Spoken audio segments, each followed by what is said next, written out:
Good afternoon, and a very, very warm welcome to the second edition of the Art Business Conference at Art Dubai.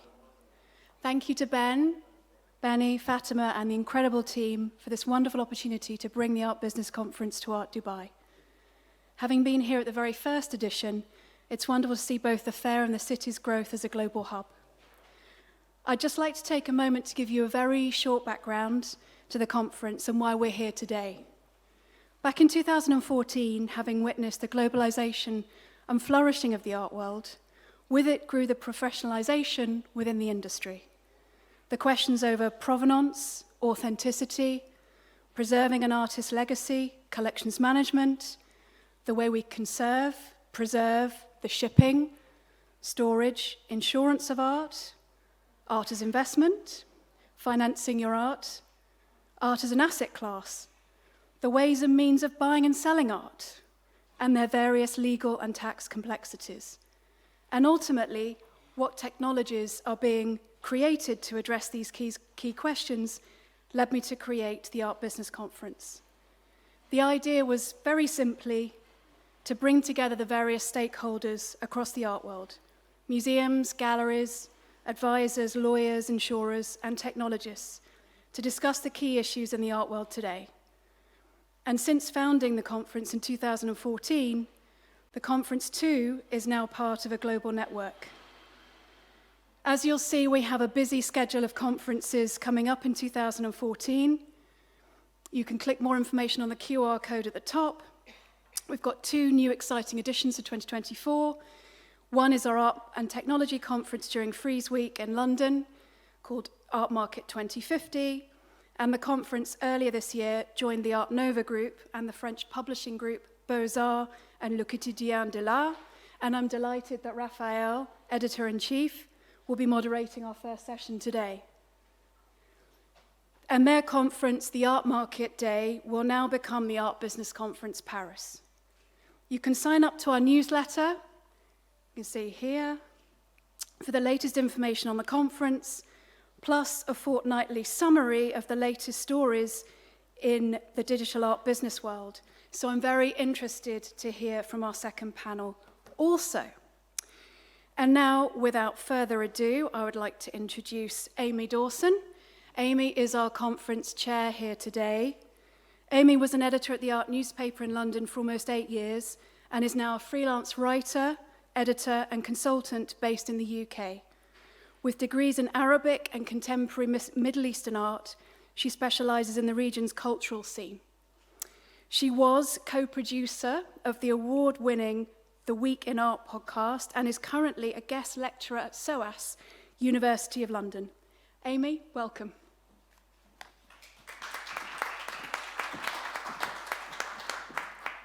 Hi, thank you so much. I'm going to put this down because I'm much shorter than you.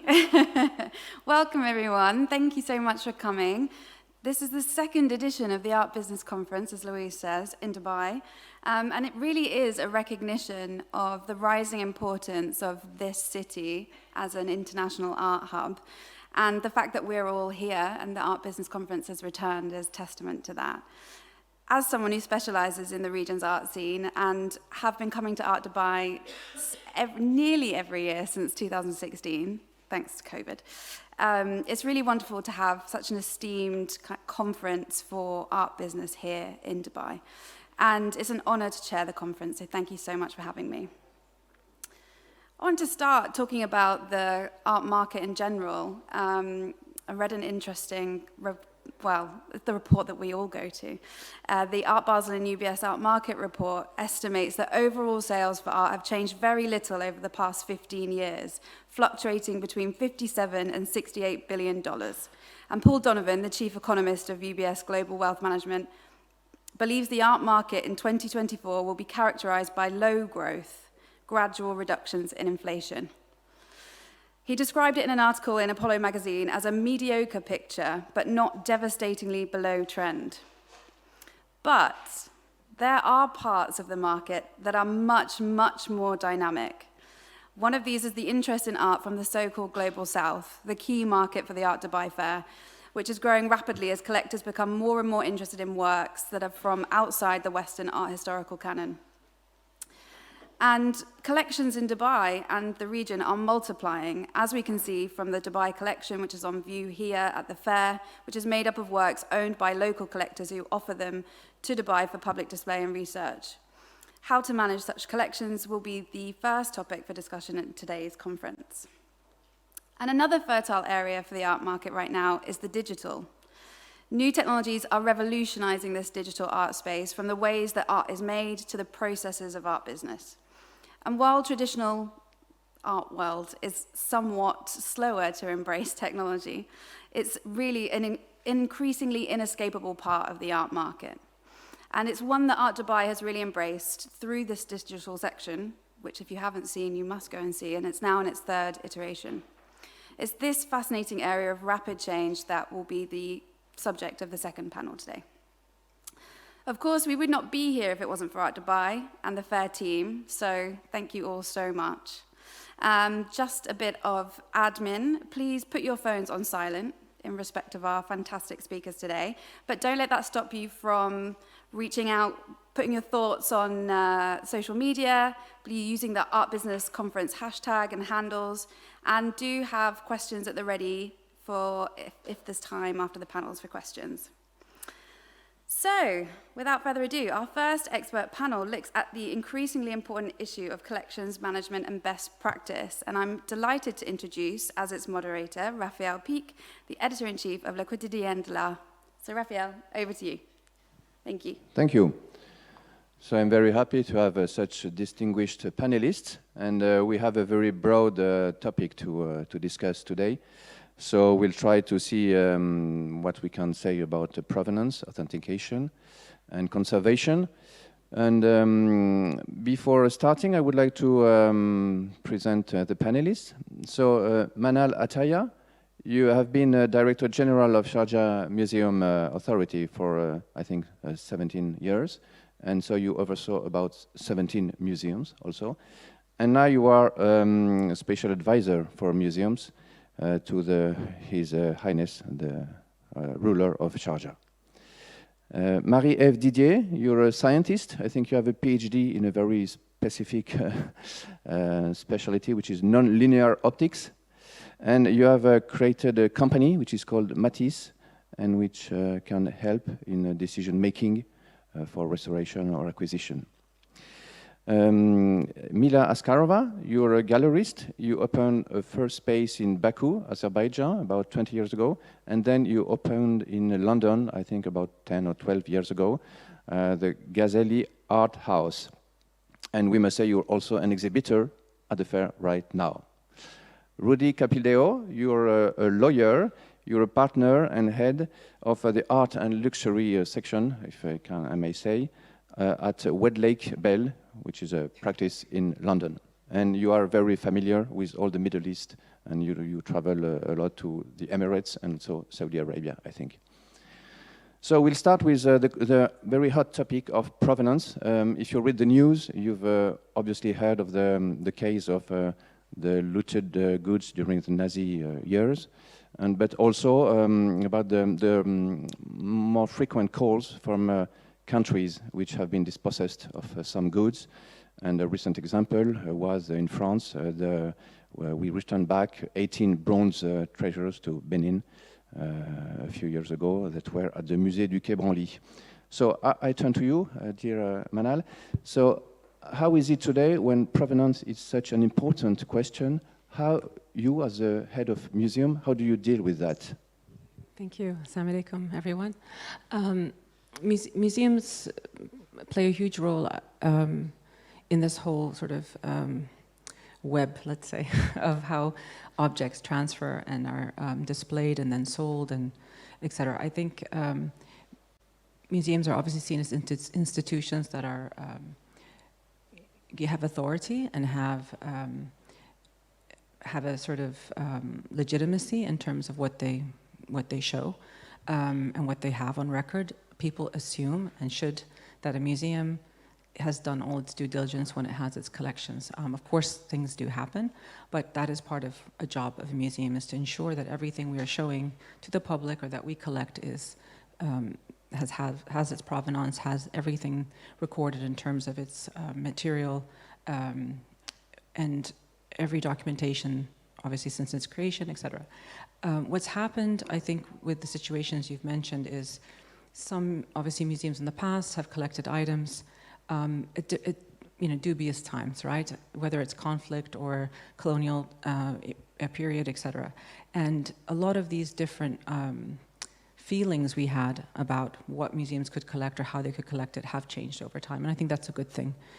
We have to continue to always revise these concepts and ideas of where true ownership lies in a lot of these cases, especially when I think it's when legalities and ethical situations kind of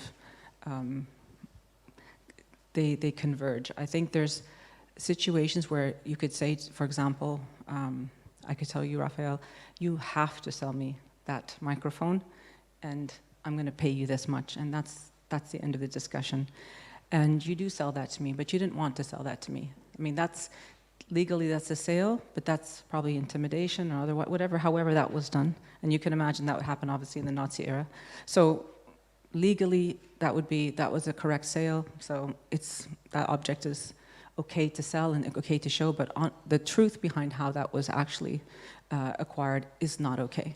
Ethically, it's not okay. So this is where we have to look back and believe and listen to families and other people who have different versions of stories of how certain objects came about. But again, that's also the trick there, right? There's a lot of different information out there, and this is where it's an important process for legal teams and doing due diligence, where you really have to do a lot of research about everything that's going on behind the scenes in terms of interviewing people and different people that it's passed through, auction houses, etc., to really ensure that what you're looking at is something that's very is okay as best as possible to your knowledge. Luckily in Sharjah, we have 17 museums. A few of them have collections, a few of them are not collection-based. We have generally collections where we know the source. They're excavated from Sharjah, archaeological excavations, so those are obviously owned by the UAE or the Emirate itself. Others have been acquired through reputed auction houses or directly from artists or their families' foundations. So we've managed to generally be very careful about where we get our works. Later we can talk about how sometimes we have been offered things that come from. Just a question. I mean, you have several ways of acquiring a work of art. So for example, when you buy at an auction house, usually there is a report, so it's safer for you. Yes? Of course. I mean, if anything that for us it's the same thing. An auction house is seen as a institution you can trust. It's one that has that whole legal team, that whole research team, all the people involved who have also the technology and the labs and everything to ensure that everything that they have checked is correct, and that they have done all that research for you, on behalf of you actually, because most of us, even in our museum authority, we don't have the ability to have a huge legal team. We have one legal representative who is a lawyer, but they really deal with contracts and things like that. They're not experts when it comes to this. This requires quite a lot of people, a lot of time, a lot of effort, which is what auction houses do on behalf of us, which is part of the service that you pay when you buy something from an auction house, is that they've done that for you, and you can be rest assured that everything has been checked. So I turn to Rudy. In this hot question of provenance, is there a kind of international agreed set of rules or not?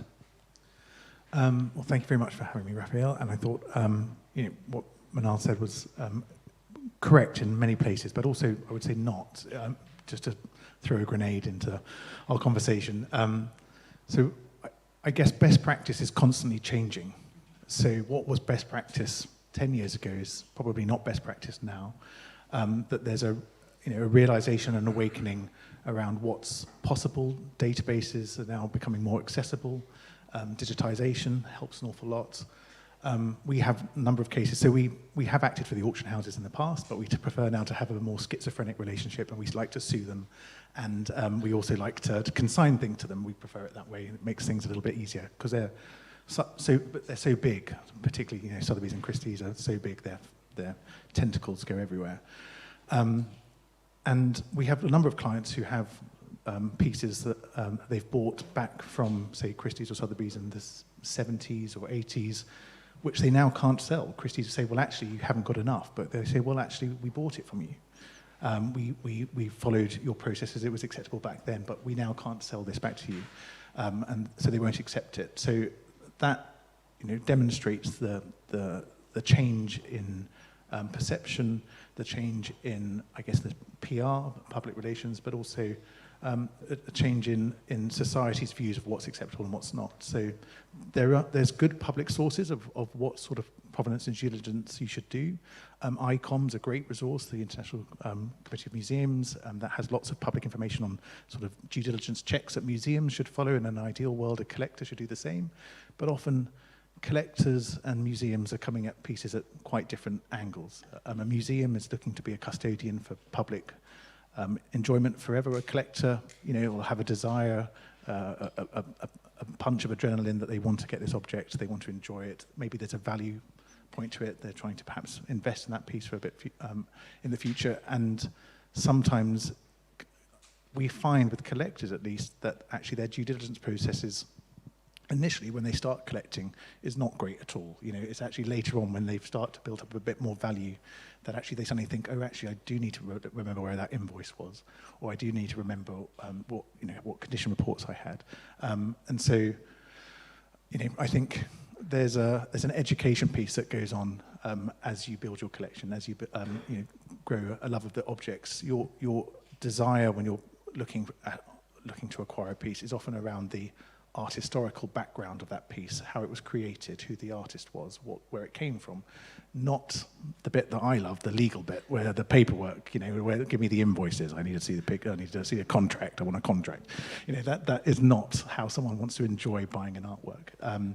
So I think to go back to your question, there is no one place which gives a perfect, this is the rule book. Every object's different.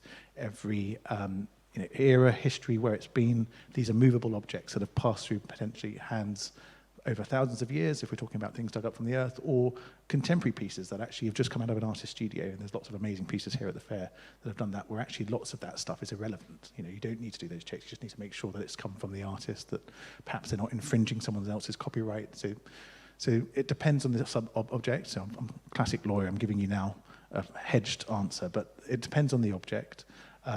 Public research, there's lots of information out there that you can use to try and help and guide you. But I think the important thing is trust, ultimately. Putting an awful lot of trust in and trying to ask those questions and not being afraid to ask stupid questions. There's no such thing as a stupid question. No stupid questions. Before going to you, Mila, for a gallery, I just wanted to ask a last question to you, Manal. What's happening in the Middle East, in Europe also, with conflicts? Has it made it more important for you to have more stringent rules in the last, let's say, 10 years? Yeah, I mean, in response to what you said, I absolutely agree. I think this is where, as I mentioned, there's a lot of connecting pieces, right? I use the word web because it can also be a bit, there's a negative connotation to that, obviously, when things go wrong.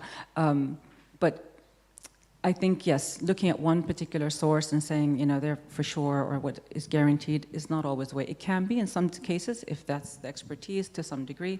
I mean, you have to trust at some point, and if everything is there. But it is, yes, depending on the material and also how many people you can have from the different parts, moving parts that can ensure that something is what it is. It is tricky, and I think, also just to mention, I mean, certain auction houses we know have been in trouble in recent years, completely duped or who sold things that they shouldn't, completely sold fakes and things like that. And so I think they're probably under more scrutiny than ever. And even more people are like, I'm not sure if I can trust them, and I have to, really, really think about it. So and I had a personal friend who bought something. It was what it was, but the way in which the catalog worded something by a word or so changed the whole, value in a way. It was sort of presented in a certain way as being, let's say, circa something, but it really was more like it was pre rather than after. And I think this is where sometimes the semantics can get, this is where, was it done on purpose? Was somebody trying to be very kind of vague or not? And I think when you said asking the right questions and then the stupid questions, like, why is this quite vague here? I mean, you can just ask, do you not know? And that would have made him change his mind about buying it, for example. And of course, when he wanted to get his rights back, it became a big issue. And I think an auction house should be much more better at ensuring that their clients are happy instead of saying, no, well, then take me to court, which he did, and that was a whole big thing in itself. So that keeps you busy, I'm sure, which is good. But going back to that, this is where a lot of issues have happened. In the region in particular, we've had different conflicts, obviously.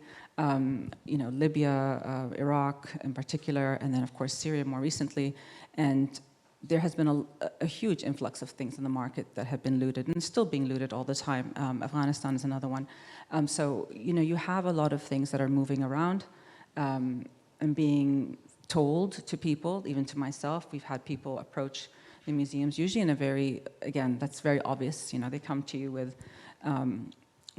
a folder with a few photos saying, this is an original piece, it's from my family and everything. And I go, okay, well, who's your family? How did they get it? I start asking questions, and then you can just see there's a bit of nervousness. Or I say, well, can I have your phone number? Can I have your ID so we can just check who you are? And they go, sure, and then they disappear and you never hear from them again. Or they leave a very, phone number or WhatsApp contact, and then I'm like, do you not have an email? Do you not have anything?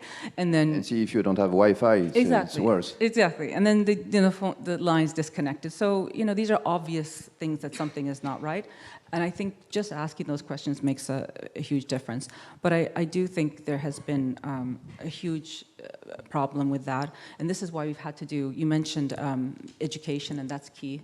We've had numerous trainings, yearly trainings, where we train our staff, but we also help train police and custom agents and people who work with Interpol and other international organizations on how to deal with anything that looks problematic that's coming through shipments. A lot does come through the UAE, of course, but a lot, as we know, goes through Switzerland, Germany, a whole bunch of places, usually, well, in Syria's case, through Turkey and I think where else.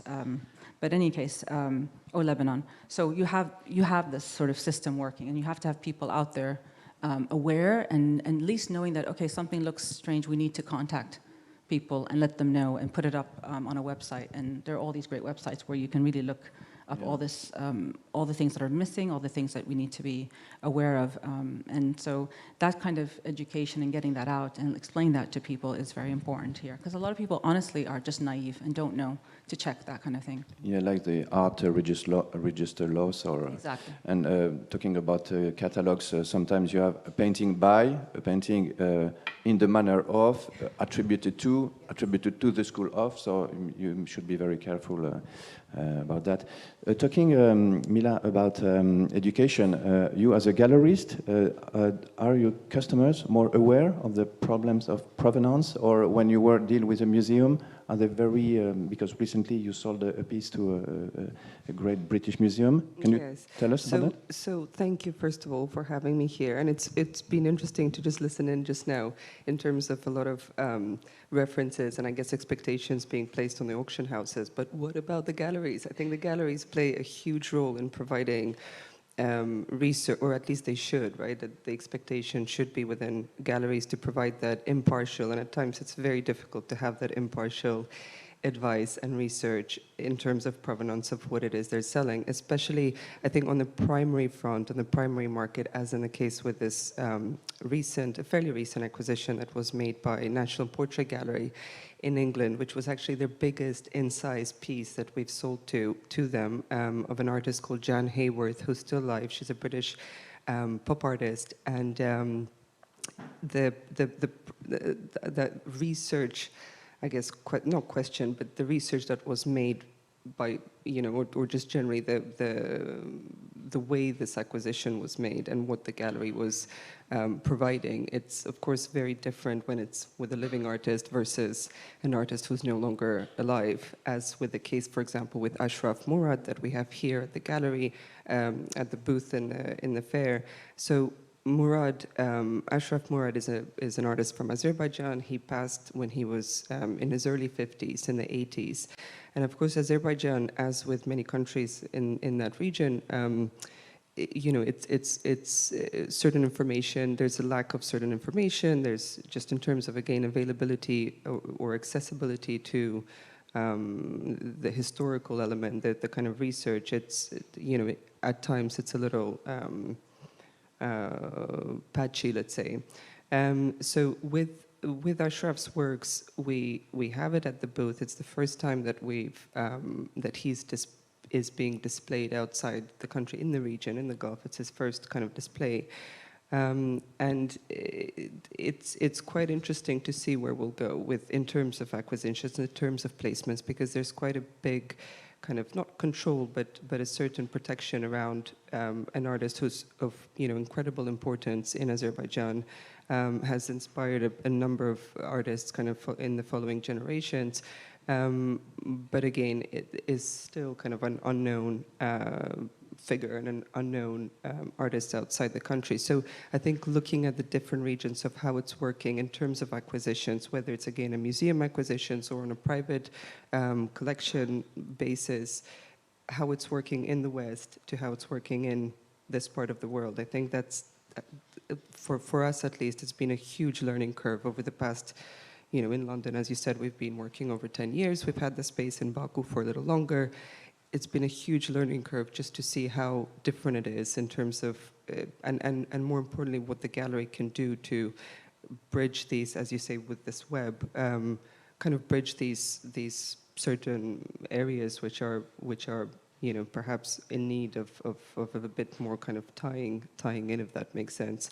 But yeah, I think the gallery is definitely kind of, or galleries generally need to be held accountable for presenting certain, information which is possibly difficult to find to collectors, to museums, and Okay, so we see at the same time more and more collectors starting to collect, and also looking for more safety.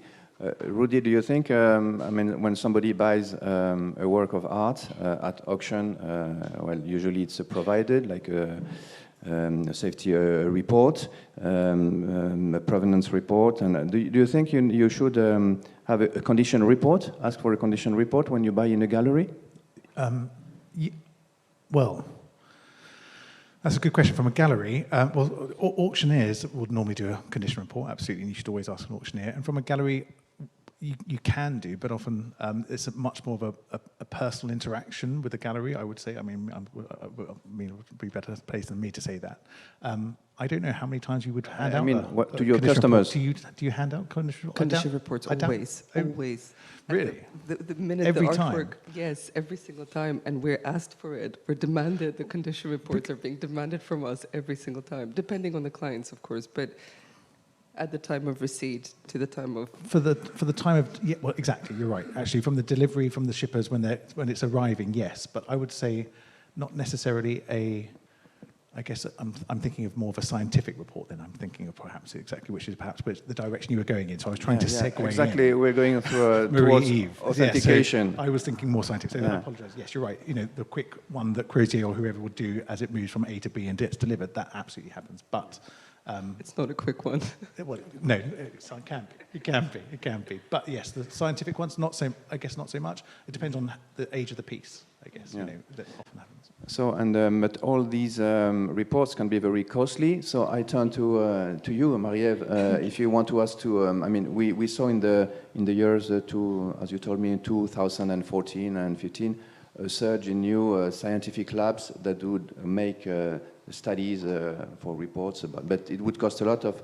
And you created a company that can offer the same kind of service for a minimum price. Can you explain us? Yes, so obviously I will make a business with you, Manal, and not you, Rudy, I think. But this is like a very interesting point. Also, you mentioned that all these studies, they require a lot of people, skills, ability, time. And that's with my team, by being in this field, we saw that there was like a niche or like a gap for technology.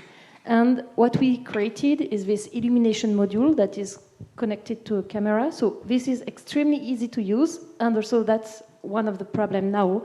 Those extremely costly laboratory, they are just reserved for like less than 1% of the most valuable pieces, and it's very cumbersome to use. You have to be a trained engineer, so you cannot, expect, like, for example, customs people or policemen or anyone using this. And we really focus on the usability. With that, we are scientists, so we are not replacing art experts or restorers or anyone. We are just empowering them, like by giving them the opportunity to get access to pigment identification, for example, also under drawings or erase signature, and for art auctions, for auction house, for also like restorers. All these information are quite interesting for them, so that they can have access to things that they couldn't see with the naked eyes. And that helps in delivering a message on authentication, that's one thing, but also the value, the state of degradation, so we come to condition reporting as well, and all these things for the security of the art pieces. Okay, so it means you add some piece to your camera, and then you have a software in your computer, but it doesn't mean that it's a do-it-yourself, that you will open your computer and be able to understand. So what you mean is you need the collaboration of all the specialists. Is that right? You're right, exactly. Collaboration, and we talked about best practice as well.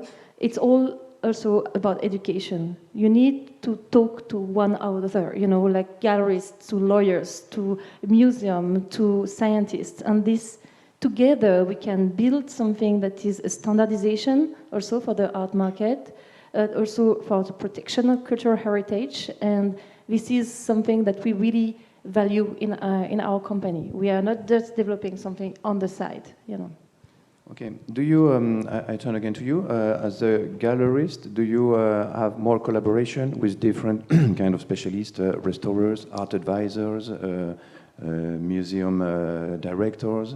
So the story that I was desperately trying to say earlier. I wanted to see the end, I know, I kept on starting it. So just now we finished a very popular show that we had, probably our best attended in London, by Pauline Boty, who's again a British pop artist as well, and she's someone who passed away at the age of 28 in the 60s. So it's again extremely difficult to find her inventory. It was one of those shows which was, touch wood, an indication of how incredible our gallery works and operates. But we had this one piece, and in terms of collaborations with museums, a lot of support came through from museums and private collections. Most of the show, in fact, the whole show was not for sale. And one of the pieces that came from a museum in England called Wolverhampton Art Gallery, of this artist of Pauline Boty, was a kind of key piece, one of the key pieces. There was some research done before the show opened by some art historians who've spent years and years studying Pauline Boty's short-lived career and life, and they said, we think there is one piece that is coined as a missing piece, which we think could possibly be this work. So she painted over this missing work. And there was some speculation, etc. And then in the end, it was a collaborative kind of project, so partly covered in a way the expenses of getting the scan done. Again, there's a special word which I'm blanking on the scan. The painting got scanned. It was a really kind of, one of those scientific moments where all of us at the gallery were huddled around this computer, this guy that was checking the different layers of this painting. And it turned out, in fact, that this missing work was behind this painting. So in terms of, again, going back to provenance, going back to the research and the history around each of these works, in a way, the value has increased of this piece. So the museum was extremely happy. We were extremely happy because this discovery happened during our show. We did a little press thing out of it as well. And I think it in terms of these kind of collaborative, especially today, it seems with what we were saying earlier in terms of accessibility to not knowledge, but accessibility to information. Because it's so wide now, it's extremely important to start collaborating with various, from the kind of private sector to commercial sector to institutional sectors, to be sure that what is being exhibited was being supported, I think, in terms of artists, artist estates. We're all doing our job and our part in a way. And another collaboration that happened, or is happening fairly currently, is this estate we started working with called Harold Cohen. So Cohen has passed away in 2016. We started working with the estate a couple of years ago. We're actually opening a show of his next week in London.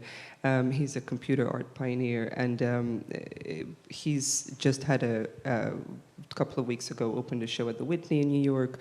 And we're, again, it's quite a strange, not strange collaboration as such. It's not really a collaboration, but it's, as a gallery, I think we have to be careful because we're coming from a commercial angle. We've got to be careful as to how far we can actually extend our support to the museums. I think often museums are quite happily working in their institutional kind of non-profit basis. So I'm always quite cautious of not overstepping anyone's kind of remit. But in terms of having this show, Harold Cohen's show, as a traveling exhibition in other kind of museums around the world, I think this is something we should be kind of providing the help for. So in a way, in my mind, I see this. I'm not sure that's what they consider as a collaboration, but in my mind, I think we as a gallery, supporting the estate, representing the estate, we should take an active lead as much as possible, as much as they would like to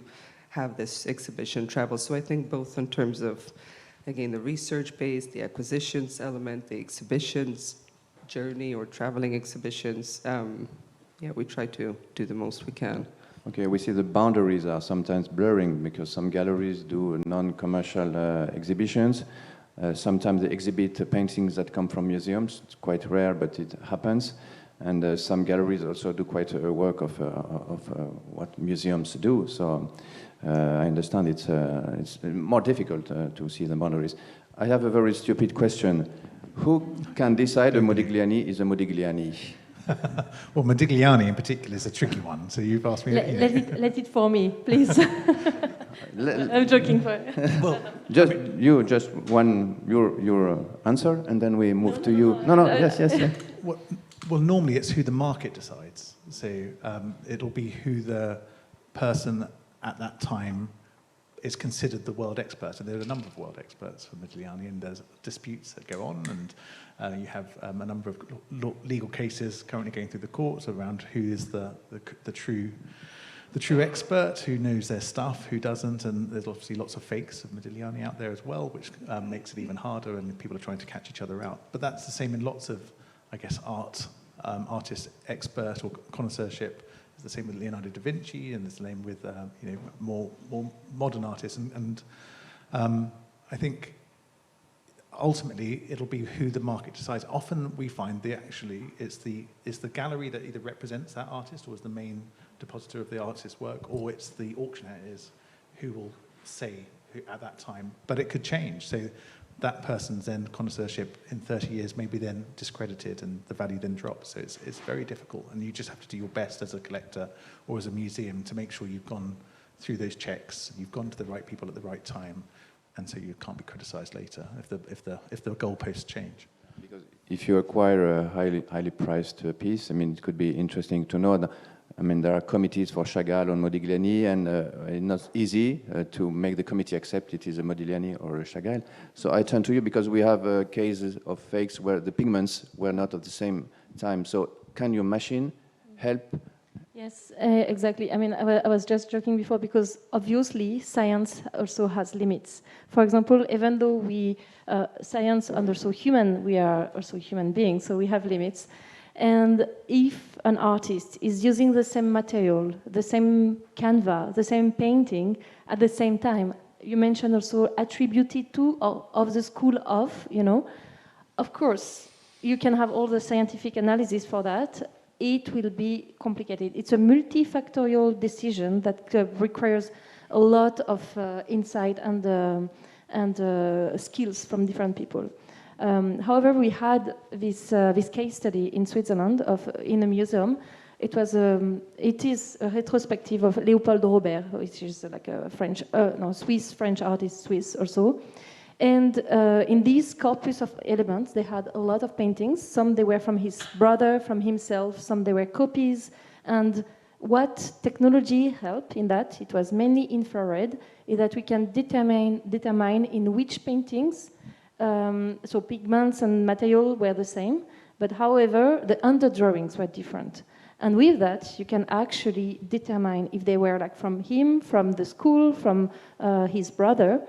And even a good forger, we all know the case of Baltraki as well, you know.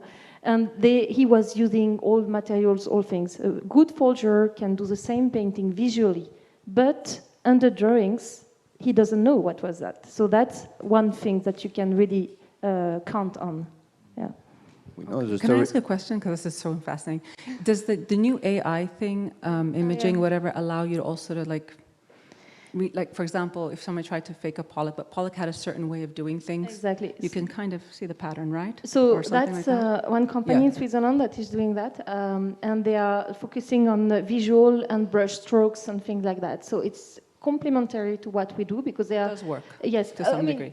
Some says it works. Some says, I mean, it's very in terms of technology, it's very advanced, and this is something that is being developed and used already, and that helps a lot. The same thing, you know, for us, we always bring and give to the experts what we call a confidence map, so error case, something like that, so that they can themselves think yes or no, it's 100% correct, or like maybe 80% probability. I think it's very important to always give this kind of error bar when you give a diagnosis like that. Yeah, so authentication is a very fascinating story. We know that Van Meegeren, who made fake Vermeers, was sentenced to death because he was accused to collaborate with the Nazis. And to prove he was the author of the fake, he had to paint one again at the court. So it's quite interesting, but we could talk years about this. I think time is running, so we should say a word about conservation. Obviously, today when people buy works, it can be on canvas, it can be digital, it can be glass, ceramics, paper.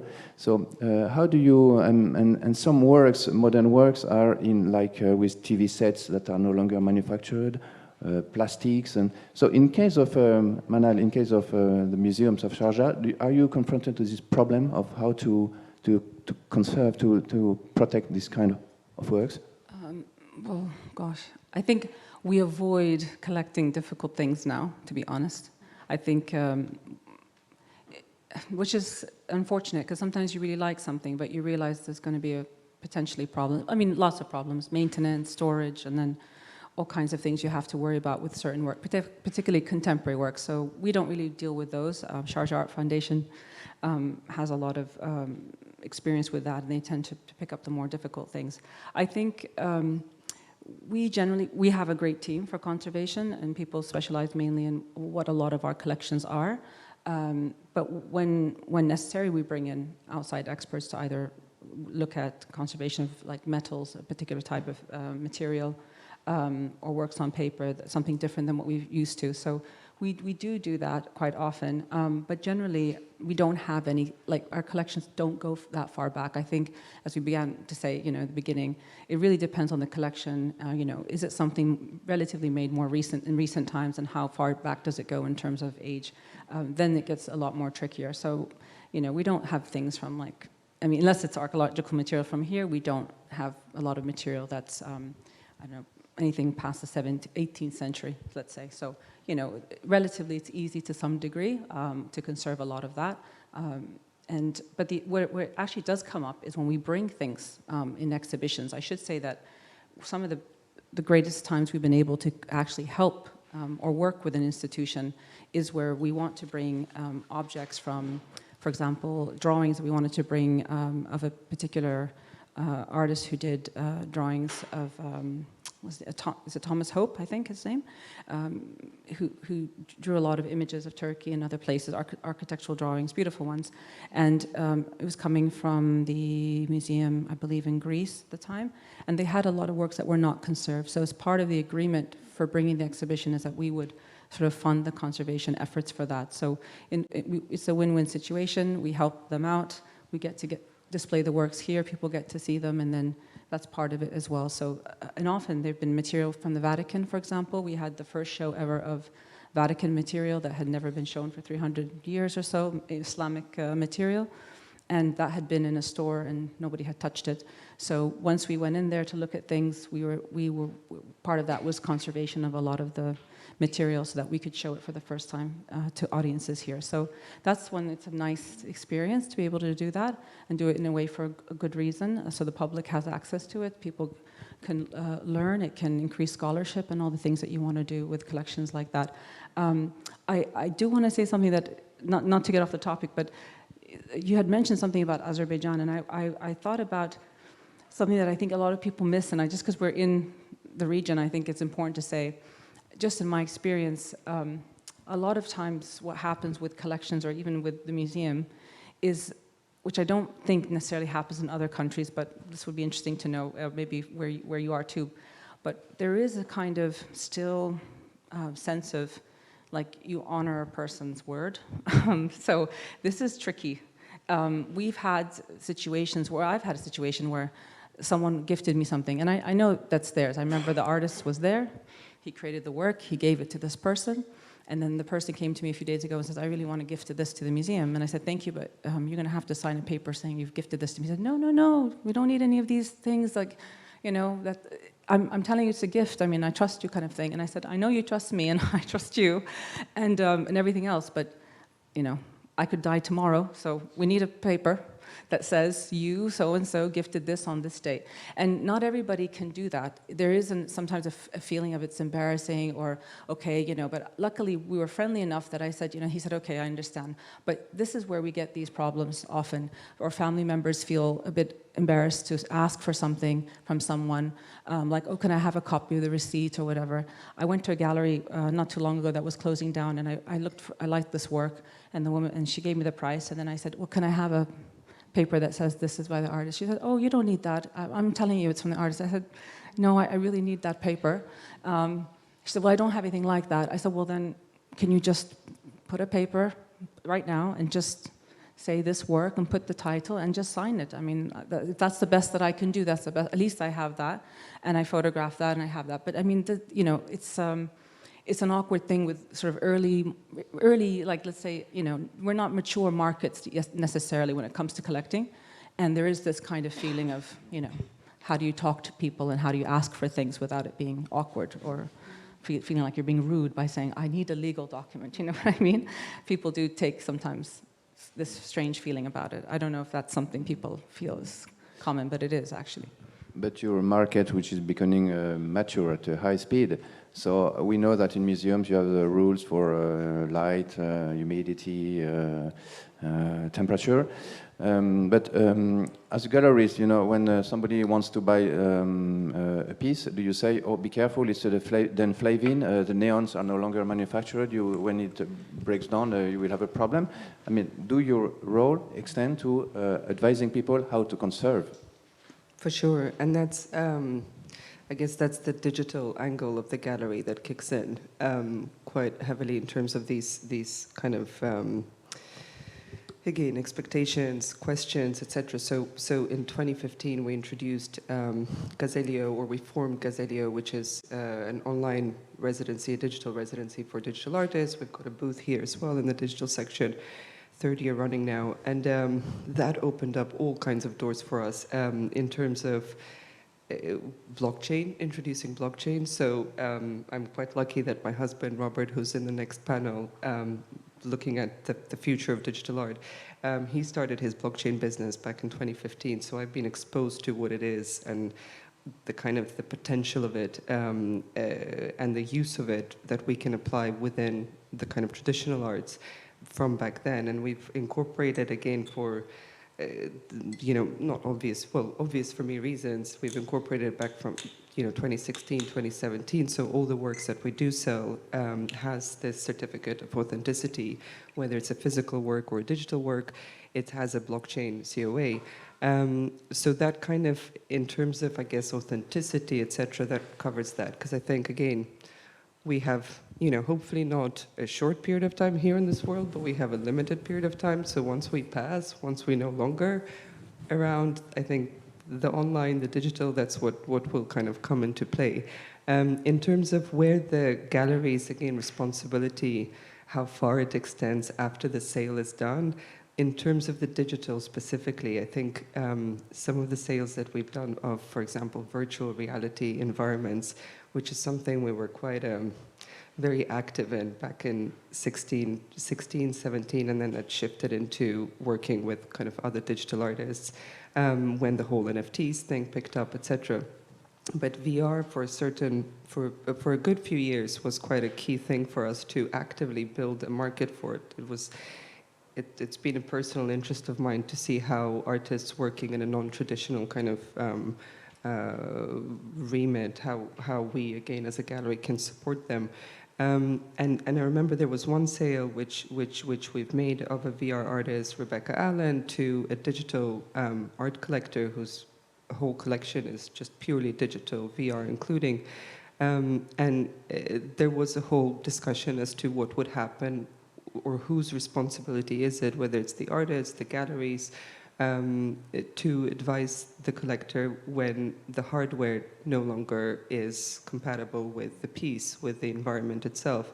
So it was a whole three-way discussion, again, back to collaborations. It was very much something we've decided on as a three-way kind of conversation. And I think in certain areas, in terms of especially new areas, as in mediums that artists work with, or perhaps new markets, etc. I think it's very much about that kind of conversation between gallery, collector, artist, and possibly lawyers. Possibly, we definitely need the legal framework, but in terms of kind of shaping what is relevant to the specific sales. So I can't say we, as a kind of blanket standard, have a certain thing that we apply to all the sales. It's very much dependent on, obviously, artworks, and artists' input as well, because often they would want to be involved in that, conversation, I guess. I just maybe add something on what you say on conservation? We always talk about conservation, but also preventive conservation. It's something extremely important, especially for museum. And that is something that we kind of put on the side, and then mostly we see that a piece is damaged when our own eyes is seeing it, a flake or cracks or something. And also that's where technology is, and MATIS is an acronym for monitoring art with technology, innovation, and science. And we did this also for preventive conservation for museum, so that you can monitor the state of degradation with all this technology. Of course, some laboratories can do that, but it always requires a lot of people. So it's always, in terms of resources and who can do what and the time it takes. So that's where science can help also in that, in preventive conservation. Yeah. So before maybe finishing and asking if people want to ask a few questions, the field is becoming so broad. I mean, you as a lawyer, do you have to have now more connoisseurship on, you have to be able to understand different kind of arts you would not before, or has it changed? Well, we're lawyers, and we would always be hold ourselves up being good at the law. We wouldn't try and, I guess, hold ourselves as connoisseurs, but we need to know to find the right people, the right scientists to help, the right gallery experts, the right museums to go to. So it's about, I guess, us making sure that we have a good team to help support our clients, whether that's galleries, artists, collectors, museums, whoever it may be. When it comes to the contracts and when it comes to new forms of artworks, you can have quite, from a lawyer's point of view, quite exciting conversations around how to protect copyright of performance art, for example, is an absolute minefield of copyright issues, and how do you protect that piece of intellectual property, but also how then does the gallery monetize it? You see people, obviously, the galleries will often sell the objects that were part of that performance with a video that will then go with it, or music, or whatever it might be. Going back to hardware, and digital and AI, the art world is moving very, very quickly, and the artists are pushing that, and which is very, very exciting. But you want to make sure, and often the law, unfortunately, is a little bit behind the curve. Sometimes the framework is there, and no one's thought about how you put it together in the contract, and so you're trying to then sort of reverse engineer it to make sure that everyone's protected. But ultimately, we are educated an awful lot by our clients, and we have to be about what works for them. Ultimately, this is meant to be an enjoyable pursuit, a cultural pursuit, and you don't want to be wading through reams of legal meetings and contracts, and so having a degree of knowledge about the market, understanding the sensitivities, where clients need to get to, is incredibly important. And then hopefully by having that legal expertise, you're able to plug in the gaps where the protections need to be. So I guess litigations become more and more complex, and it's quite a very interesting field. And there are also the problems of if you buy a collective work, and if the people of the collective are no longer agree, like Marina Abramovic and Ulay, who is the real creator of the work. So it's a never-ending story. Yeah, I mean, it's people, isn't it? People are complicated, and and when people fall out, there can be collateral damage, and people can, as you say, can lose value in their artworks that they've bought. Collectives are very interesting, team labs, district, those sorts of they're sort of growing. There's definitely a sort of new movement of artists in that respect, which is incredibly interesting. And those more experiential sort of 4D types of exhibitions are exciting to go to. There's a new audience for that, younger audience for that. So, I think the art world's constantly pushing boundaries, and collectors are always wanting to be on the edge of that wave, wherever they can be, and whatever grabs their attention. And I think good collection management often comes by making sure you've got the right people around you, by making sure you're supported by your gallery, by your museum and the experts or the scientists, so that you can enjoy what you want to do, which is the art at the end of the day. So I think it's a good conclusion. So collection management is a multi-layered task, and you have to be surrounded by people who know the job. So maybe I think we have 5 minutes left, so we could see if the audience wants to ask a few questions.